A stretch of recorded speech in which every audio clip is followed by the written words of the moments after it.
My name is Caitlin Cameron. I'm the project director of Thrive, and this month we're focusing on incorporating sustainability in community. And I'm just going to hit on these different topics of how we've intentionally incorporated sustainability. And when I say sustainability, I'm mostly referring to ecological sustainability, but of course, being an eco-village and a co-housing community, both, and those things don't necessarily always come together, but often do. Sustainability does also generally include social and communal sustainability, economic sustainability. But the focus today is especially the ecological sustainability. So that includes site and building design, energy systems, food and farming, land, what we call land partnership, use of resources, and transportation.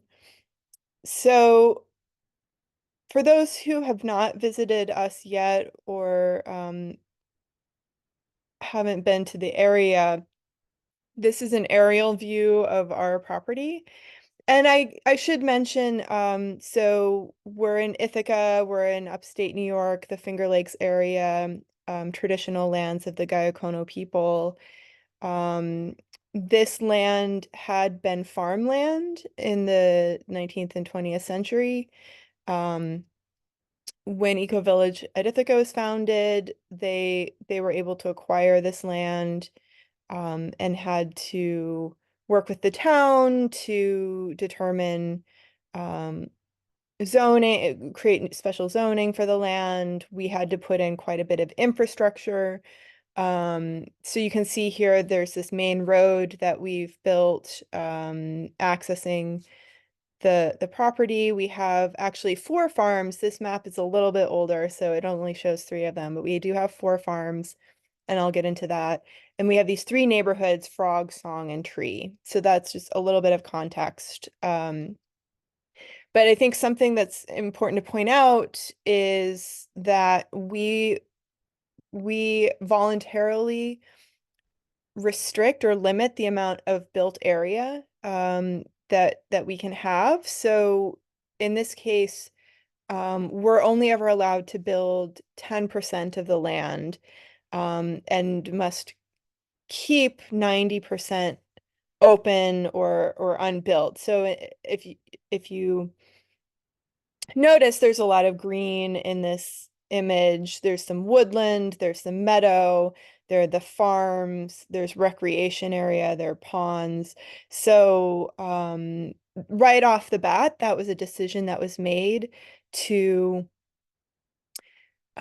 develop a mainstream middle class housing community, but in a different way from the typical suburban US model, and showing that you can have high quality of life, have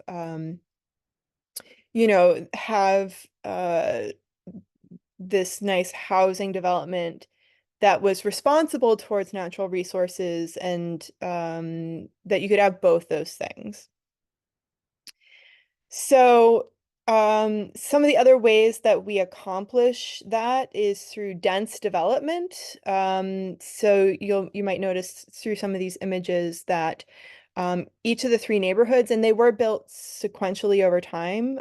They weren't built all at once, but there were guidelines put in place that the neighborhoods should only ever occupy about 5 acres and be 30 to 40 households per neighborhood. Again, getting into that land conservation aspect, but also sociologically, we know that co-housing groups really the maximum number of households should be 30 in order to keep that community feel. So you see in that middle image the 3 neighborhoods and just how densely clustered they are. Many of the homes are actually duplexes.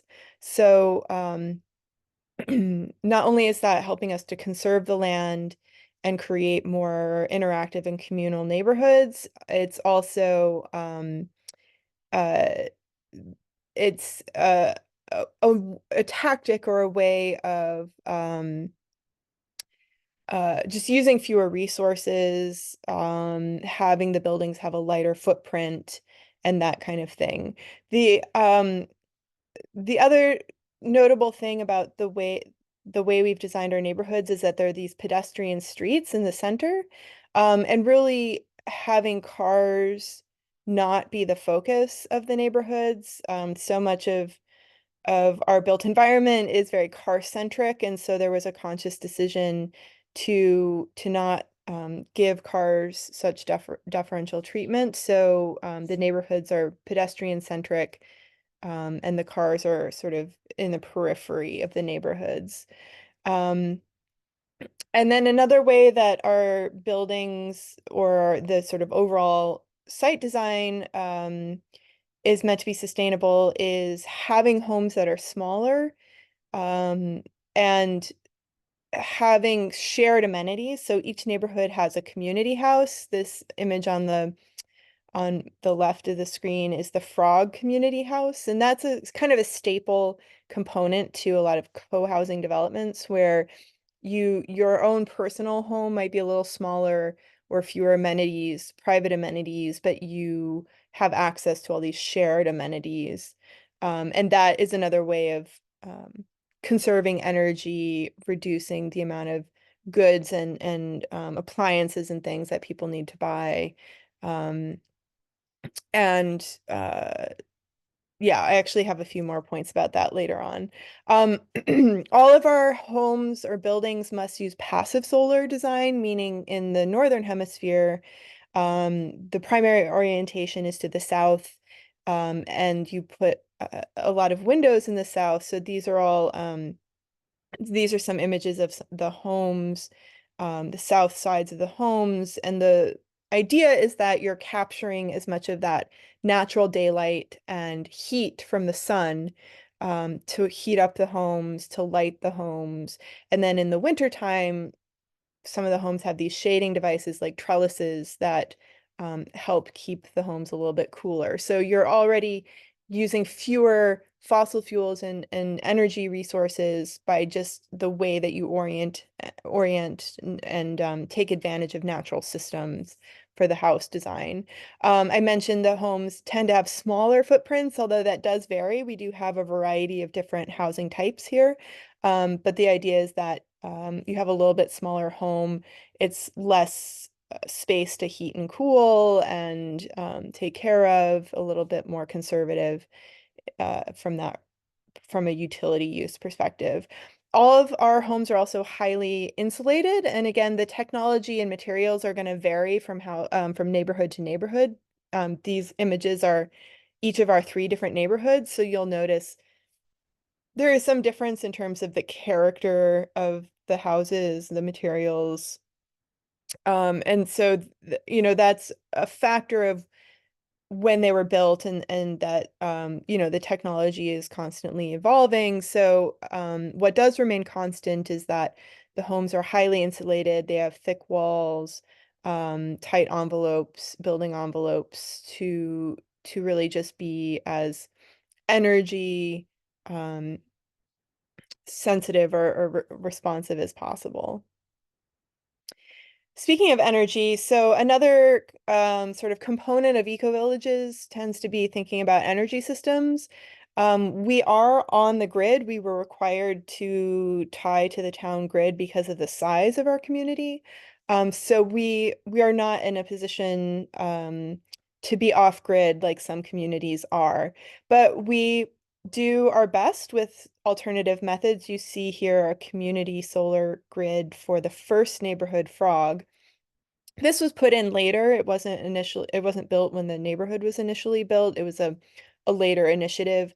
But this is solar that's direct tied to that neighborhood, so it's offsetting the energy or electricity use that we're drawing from the grid. But Ithaca can be a cloudy place, and sometimes a snowy place. So it's not really a climate where we would be able to totally rely on solar. But it is certainly supplemental and something that we've really tried to implement or incorporate as we go. Um, so both the first neighborhood and the third neighborhood have community solar arrays. The common houses also have solar arrays to help um, supplement the electricity use for those buildings. The first two neighborhoods were built with natural gas. At the time, that was a logical decision in the mid 90s, early 2000s. Um, it was uh, more economical. It's more reliable if there are power outages. There were reasons why they chose that. Since then, there's been just advances in um, getting our energy grid off fossil fuels. And so the third neighborhood tree was able to be built all electric. They're not connected to natural gas. Um, and they also used what's called the Passive House design system, which is a German design system that's very efficient. It's very kind of strictly regulated. It's sort of a checklist. And those are the image to the left. And so there's some components to that. There's a limitation on the number of openings you can have. So you see the south walls have the most windows, and on the side there, just tiny little small windows. Again, to really prevent energy and heat loss from the building. The the houses tend to be a pretty simple shape to limit the number of thermal breaks in the walls. And you see also in this neighborhood, they have the choice to put solar panels and solar hot water on their homes. So many people have taken advantage of that. And in fact, some of the homes in Tree are net zero, meaning that they produce as much energy or electricity as they consume, which is a great goal to have. In the Frog neighborhood, this middle image, that tower that you see there is actually an energy cluster. So in that neighborhood, they chose to gang up 6 to 8 homes in clusters. And so that tower is actually basically like a utility closet where those utility systems are located, and they are run through the crawl spaces. So the homes are connected through the crawl spaces. So we're sharing the cost and maintenance of those systems. And rather than having 30 individual systems, we have more like 4 to 6 of them. I should mention that there have been conversations too about decarbonization, and we have had some feasibility studies and some task forces to look at what it would take to get the first and second neighborhood off of natural gas. One of the ways that people tend to do that's the most feasible and affordable is heat pumps. So if you were to come visit, you would see quite a few homes around the neighborhood or around the village rather, have retroactively added heat pumps, air source heat pumps to their homes, because none of these buildings were built with air conditioning initially. And with climate change, we are seeing more hot days in the summer. So there is some demand or desire to have some cooling options, or for people who want to switch off of natural gas, switching to a heat pump has been the most feasible option. Moving along, so food and farming, and I know there were some questions about food and farming, so I can get into some of those more specific questions in the open Q&A. But this image is actually the third neighborhood, so you get a little bit of sense of the woodland, the meadows, one of the community solar arrays. Those are some carports next to the solar array. And then in the foreground is one of the community gardens and playgrounds. So each neighborhood has a community garden. Anyone who wants space in a community garden can have access to it.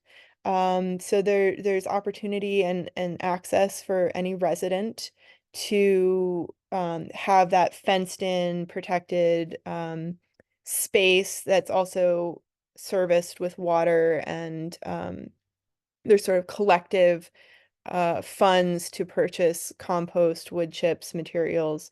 So you see the left image is one of the community gardens. So that's very popular. Many people here are gardeners, do grow a lot of their own food. And you can also use your own backyard space for that. The downside is that it's not protected with deer fence and things like that. But those are both options for people.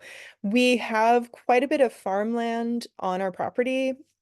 If you recall back to that initial image, when they were first designing our community, they looked at the soil maps to determine where the best soil was for farming and laid out the community based on that information. So one of the very first things that was built on our land was the West Haven farm. And so these other images, you see the farmers, Carlos and Lorena, who took over that business um, with the sunflowers and their barn and offices in the background. And in the middle is an image of the CSA pickup. So that farm is one of the first CSA farms in New York State, CSA standing for Community Supported Agriculture. We have two CSA farms. West Haven is mostly produce, and then we also have Kestrel Perch, which is a berry farm. So we have two opportunities for eco-villagers to be members of those CSAs and access um, seasonal, nutritious, fresh food. West Haven is also open to any community members, so it's not only eco-villagers that are members or patronize that farm. And they also have a stall at the farmers market. So they're quite successful. Their reach is pretty broad. And and the uh and many eco-villagers are members of those CSAs, but it's not a requirement either. I should mention that Ecovillage at Ithaca does not run those farms, so that's a little bit different model than other communities you might encounter. So we own the land and we lease the land to farmers, but Ecovillage at Ithaca as an entity does not, or a community does not run the farms. But it does so happen that three of the four farms were founded by and run by eco-villagers. The um, third farm I haven't mentioned is Groundswell, which is a teaching farm. It's a nonprofit teaching farm that provides access and um, educational opportunities and tools and techniques to people who want to learn how to farm. So that's a program that's running on that land. And then the fourth farm is a permaculture farm. It's called Three Story Farm. And it's at this point, it's more of a demonstration project. It's a fairly new farm, and they're trying to demonstrate using nut crops and perennial vegetables, alternative food crops, and showing how those can be viable food crops in this region. They also run a nursery off of that site. There are a few food-based businesses that happen here, micro businesses. Like we have someone who runs a kombucha CSA here in the village. And we also have access to Um, the farmers market is quite robust. That farmers market has been around for 50 years. And we also have eggs from a local farm delivered here. We have a meat um, ranch, local meat production, local bean production, all things that you can access in this region. And the last thing I'll mention that's very specific to being in an intentional community is the community meals. Um, so that's a staple of most co-housing and intentional communities you might come across. And the idea is that you have a regular schedule of meals where community members can come together and eat together, socialize. And so in our community, we have 2 to 3 of those a week. Each neighborhood hosts a meal about once a week. They do tend to be open to the whole village. Um, and that's an area where we try to accommodate most dietary needs. So we don't have requirements in our community around diet. So we're not, for example, strictly vegetarian or vegan or things like that. People choose what is right for them, but we do tend to accommodate vegetarian and vegan and gluten-free um, needs at those community meals. So getting to land partnership, which essentially is our relationship to the land and how we think about tending to the land, working with the land. You see here work party. So we pretty frequently have work parties around removing invasives, planting natives, taking care of the landscaped areas, planting trees, thinking about the land uses. Um, so we do have quite a bit of space that is open or sort of not actively managed, sort of allowed to be what it wants to be. So there's a lot of meadow area. We have woodlands. And then we have some constructed areas. So you see the pond here. We have 2 ponds that were both man-made, so they're not naturally occurring, but they do provide natural habitat, recreation, emergency water source, and those kinds of features. We also don't allow pesticides and chemical use on the property, so that's another way that we're just trying to be good stewards of the land and also take care of our own health at the same time. Um, from the founding of Ecovillage, there has been consideration for thinking 7 generations ahead. And when it comes to our governance and decision making, um, we try to include nature in how decisions we're making or choices we're making about the land, um, not only how they're affecting us or benefiting us humans, but what are the considerations for the natural world. So I would say, there's more work we could do there. I think that uh, there's kind of an idealism there and not always follow through. So certainly there are good intentions, but um, especially with climate change, I think people in this community are often asking, what more can we do, right? Similar to the conversations about decarbonization. Um, Coming to the end now, so something else we consider is just our impact on the environment in terms of resource use. So you see here, this is actually a clothing exchange, a clothing swap. We hold those 3 or 4 times a year. We also have a reuse room in the village where people can exchange goods or share goods. So I would say the sharing culture here is pretty active through our emails, through our online forums. People will share, if someone needs to borrow something or is looking for a particular book or share a car or whatever that is. And then in addition to that, we have all these common amenities. So rather than each individual household having to purchase a lawnmower, washer, dryer, or some of those kinds of appliances, we share those among the neighborhood.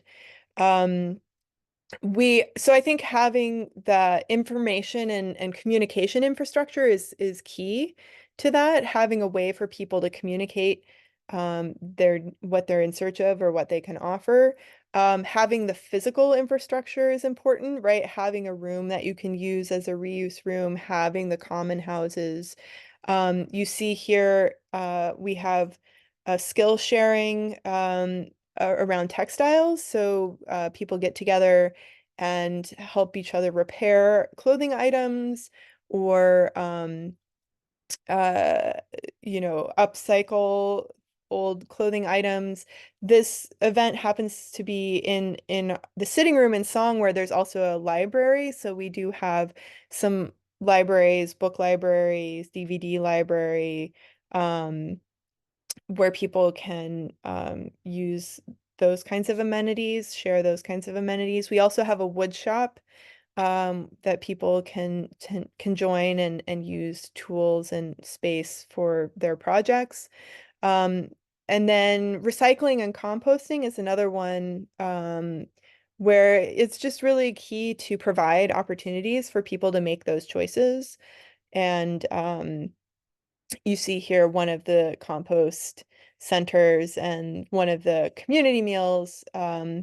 It's been calculated that our carbon footprint is lowered on the evenings we have community meals because there are just that many fewer kitchens being used. So there's some advantages to this sharing culture that we've created. Lastly, transportation. So we are still pretty car centric. I would say that's another area where our community could improve. There's some reasons for that, and we did have a whole Q&A focused on transportation. If you're interested in getting in the weeds on that, there's a recording of that. But we do provide parking. There are carports for a majority of homes, and that is still part of our situation that most families do have cars, although many of them have been able to downsize to one car per household. And we do have multiple transportation modes available. So I think that's another important way of incorporating sustainability is trying to provide different means of transportation. So we do have public transit. Some people use bicycles or electric assist bicycles. We do now have electric vehicle charging here, which I think is another really important step to encourage people to switch to hybrid and electric vehicles.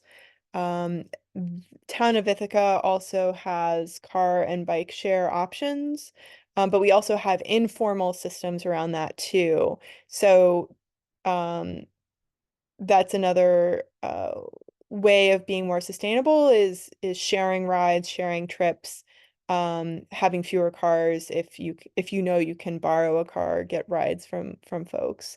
Um, and so we do have some facilities like bike storage.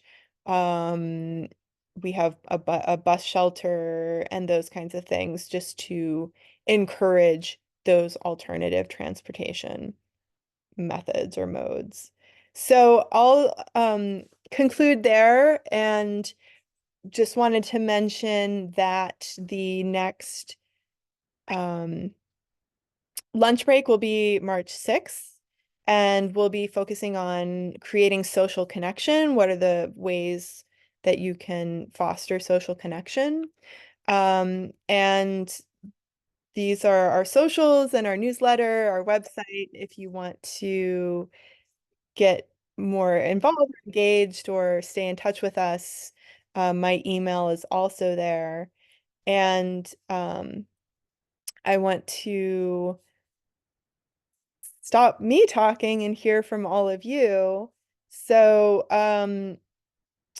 I would like to open it up to Q&A. I know that Lauren, you had some questions about farming that I could get to, but why don't we see if there's some other questions first, and then I can dive into that one too.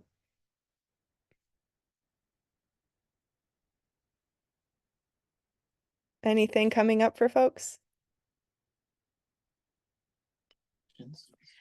Hi there. Hi.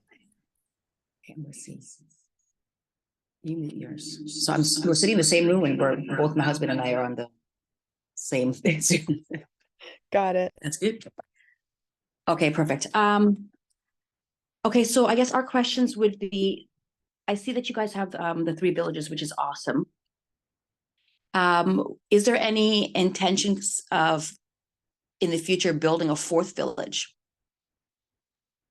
Yeah, that's that we get that question once in a while. So the original plan was to build 5 neighborhoods. Um, but after the 3rd neighborhood was completed, they decided that was enough. So there are no plans for future neighborhood development. We currently have the 3 neighborhoods that comes to 100 households, um, and about 210 people. So that's kind of the maximum we feel we can accommodate to continue to feel connected um, and that sort of thing. So there are no future plans for a 4th neighborhood. Okay, and I see that it's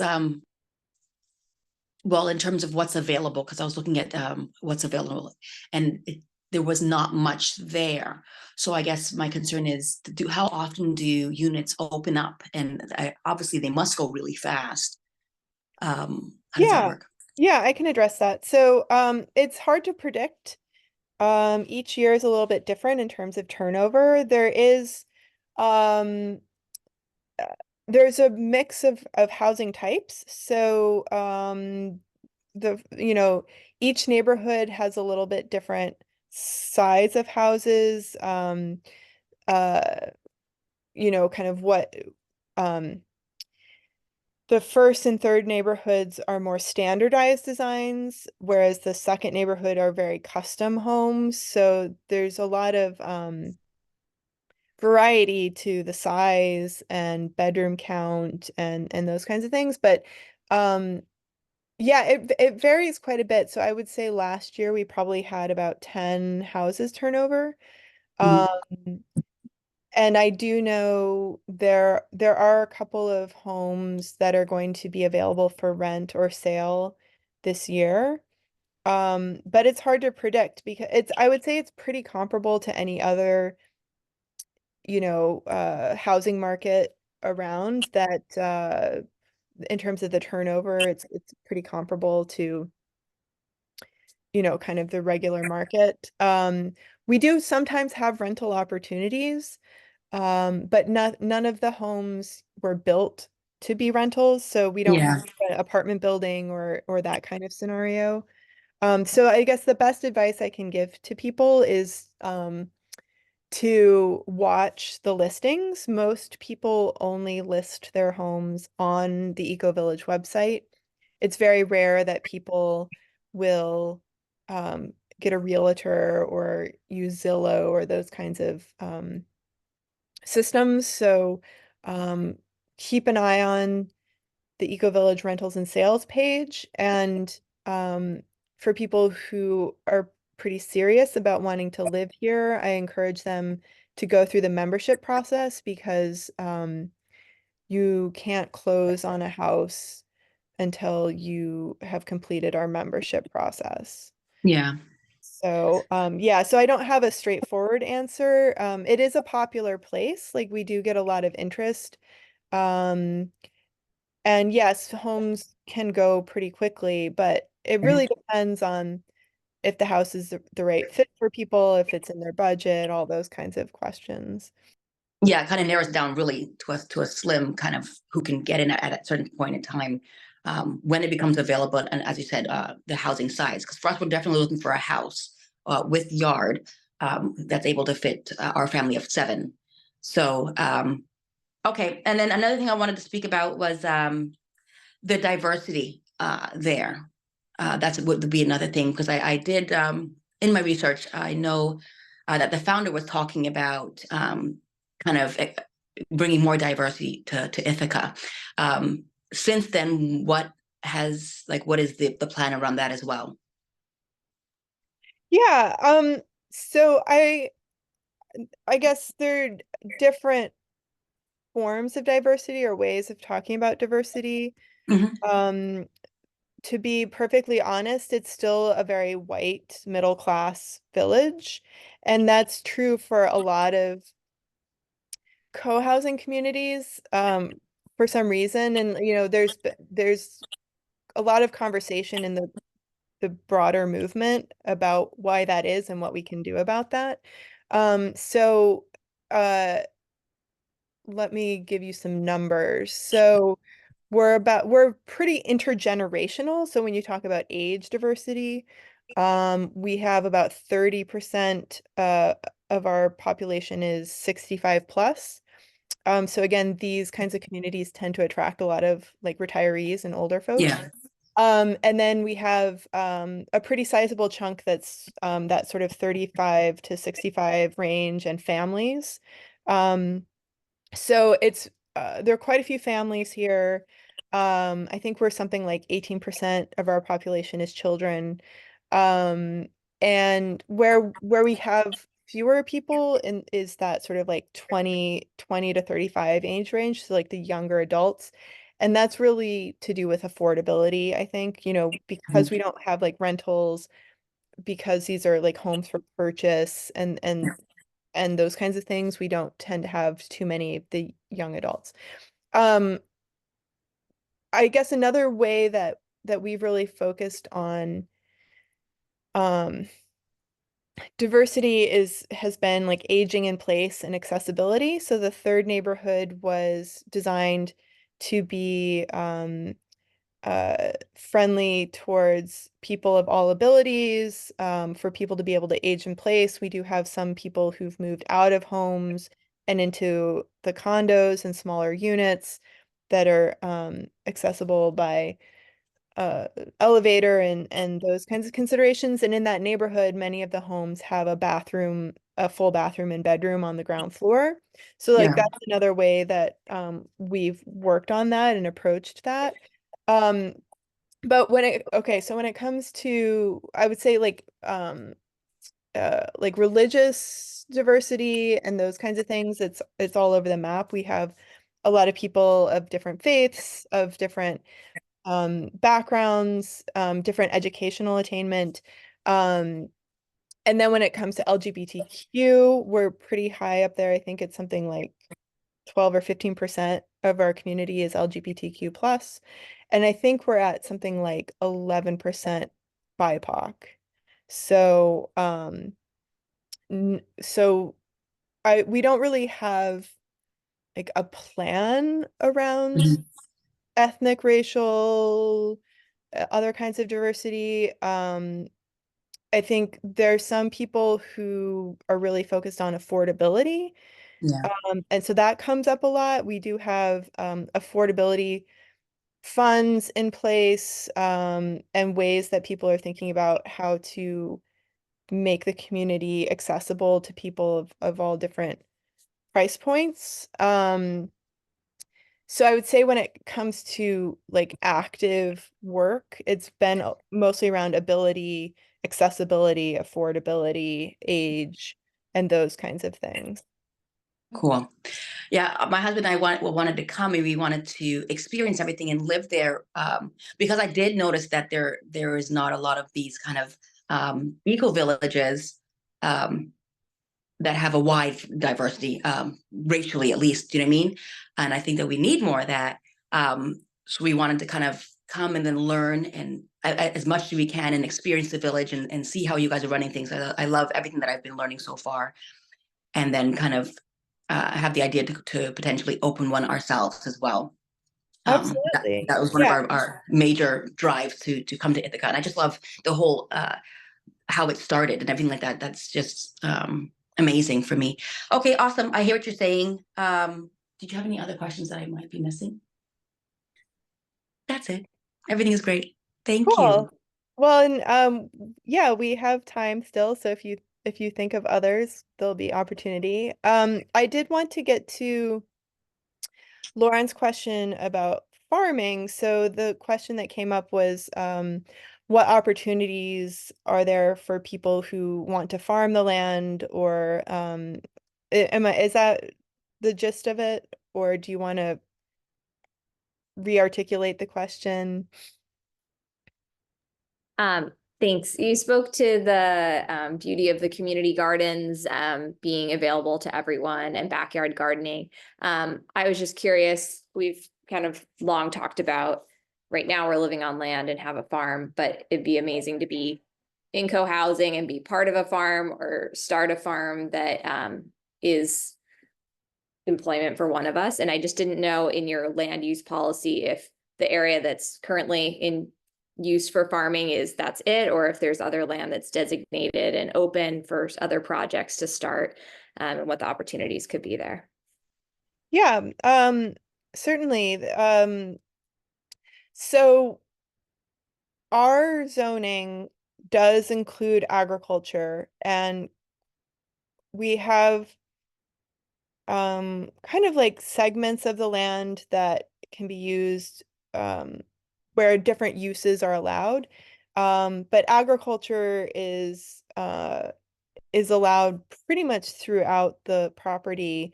So there's still opportunity in terms of land use where farms could be proposed. So um as I mentioned, when we first started, West Haven Farm was the first thing built. And so, as you can imagine, over the last 25, 30 years, residents have proposed these other farms and have gone through the process of leasing the land and, creating that infrastructure. We do have one couple who is proposing an ostrich farm here, at their residents, and they want to try this new operation. So that's just an example to say, yes, it's still possible for other parts of the property to have agricultural uses on them and to propose something like that. Um, I'm less certain about job opportunities on the existing farms. That's something I just don't know very much about. I know West Haven Farm um, has uh, they do have some full-time staff and some seasonal work. Um, the other farms are pretty sparse in terms of how many people they have working there. Um, the CSA used to have a program where you could work in exchange for the food share. I don't know if they're still doing that, but that used to be an option. Um, and there was, oh, so one thing that uh is an existing situation is that um our zoning does not allow animal husbandry for commercial uses. So that's something that we're in the works of changing. So both Three-Story Farm and the couple interested in doing the ostrich farm are interested in going to the town and revising our zoning to allow animal husbandry on the property. So we do allow animals for personal use. There are a couple of chicken coops. Um, so those are run like chicken clubs. So they're families that get together and pool their resources to um, set up the coop, buy the chickens, take care of the chickens, and that kind of activity happens and we've had people keep sheep here before for personal use. What else can I tell you? There are also partnerships that happen. So we have a woman here who is an acupuncturist and becoming more of an expert on the plants and herbs used in traditional Chinese medicine. And so she partnered with one of the farms to be able to use some of their land to grow uh, the kinds of plants that are used in traditional Chinese medicine. So there are opportunities like that where you can partner with people, you can propose things, you can plug into existing situations, you can um, innovate and th propose something that's not already here. So I hope that answers your Yeah. question. Yeah. Thank you. Okay. It sounds like it could be exciting to collaborate with people, or that there might be a way to propose something additional if we found that there was a niche that we wanted to go into. Yeah, thanks for speaking to that. Sure. There are also a lot of farms in the region, so you're not only limited to what's happening here. There are all kinds of great projects happening. The Youth Farm Project, lots of small scale farms that are, that are at the farmers market. So there's a pretty robust small independent farmer landscape here as well. Especially having Cornell University, which is a big ag school, veterinary school, and there's also the Cornell Cooperative Extension. So there's quite a bit of um, support and research happening around agriculture as well. Other questions? We have about 10 or so minutes.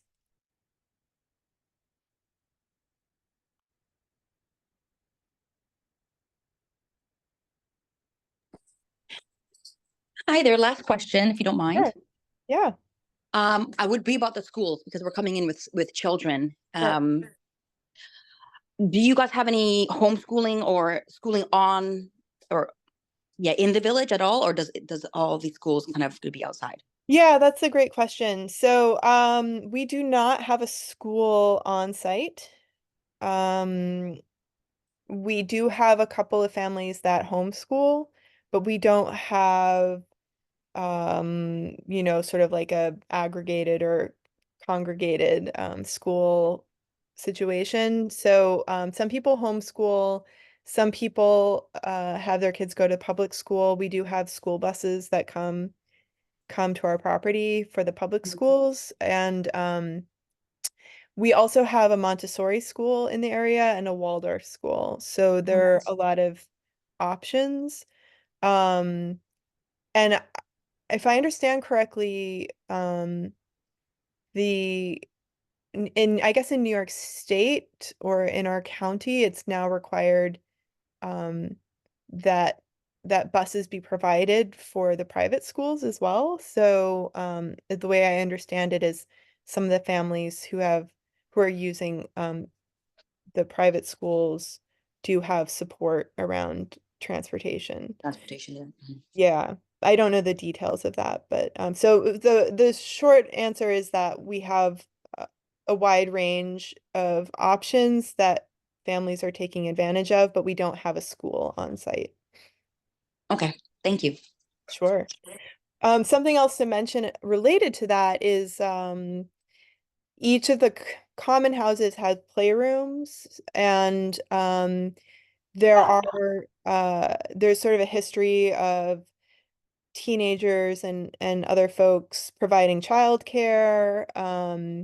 We do have like an outdoor education entrepreneur, so someone who has their own business have teaching outdoor skills and having kind of like a forest school setup here. So it's not, like a full-on school curriculum, but there are some educational opportunities happening like that. And yeah, so there's quite a bit of social interaction and child care and those kinds of opportunities for kids. And I would say right now the age ranges are kind of under 10. We have a lot of kids under 10, and we have quite a few teenagers. That's what we have at the moment. Of course, that is always changing, but I was wondering if you could speak a little bit more to the outdoor education for a school. that's been something we've been interested in, not as like a full-time childcare thing, but my daughter goes to one twice a week for a few hours. And I've always thought I would try to start one somewhere if I went somewhere and there wasn't one going on. So Yeah. speak to like what age kids are doing that. And Yeah, I would say there's probably opportunity for more of that here. I believe there is a forest school for young kids in the Ithaca area. And then the person running the program here will do more like camps and sort of short-term programs. I don't know what the age ranges are for that, but I know they do work with teenagers and some younger kids too.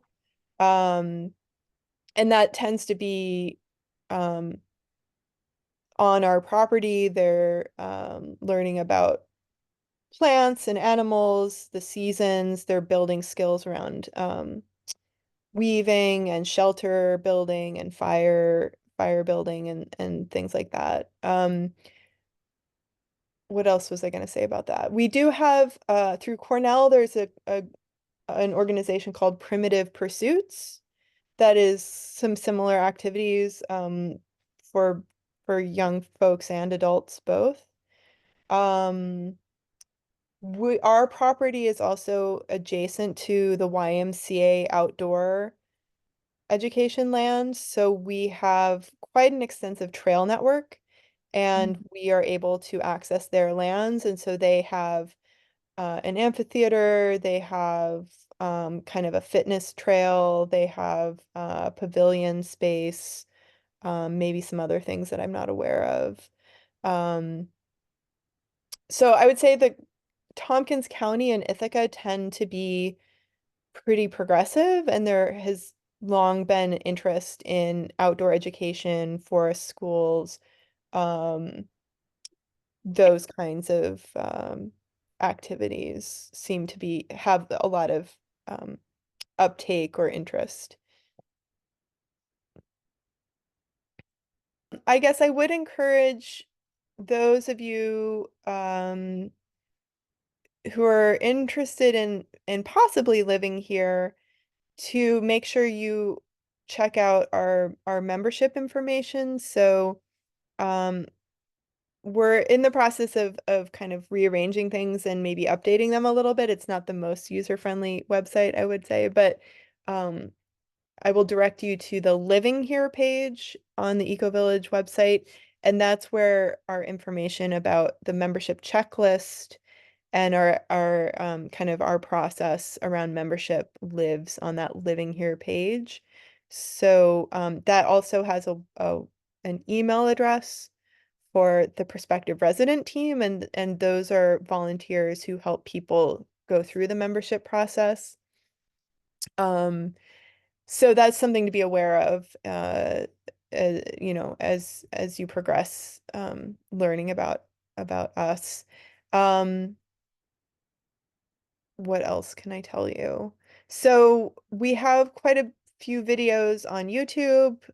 You can continue to learn about us there, and then we also have these monthly Q&As, so you're welcome to keep coming back if you think of more questions. And yeah, last call for questions. Glad to see you all. Glad for your questions. Glad to share more about what we're doing. And yeah, be in touch if you have more questions. thank you. Thanks, everyone. Thank you once again. Yeah, good to see you. Thanks Bye. again. Always good to see you. Yeah, you too. Thanks.